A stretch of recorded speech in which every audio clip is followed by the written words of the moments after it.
Today we will show you the new color themes available on GPS Map, UHD2, and Ultra 2 chart plotters. For today's demonstration, we will be using a GPS Map 8612 chart plotter. Your software must be up to date to access the color theme feature. Please click on the link in the description of this video for help with updating your system. The new color theme feature will allow you to customize the accent colors throughout the user interface. First, navigate to Options, Settings, System, Sounds and Display, and Color Theme. Here you can select your preferred color theme.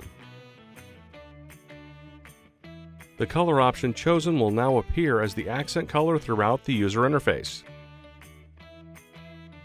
And that's it. Thanks for watching. For more help, please visit marinesupport.garmin.com.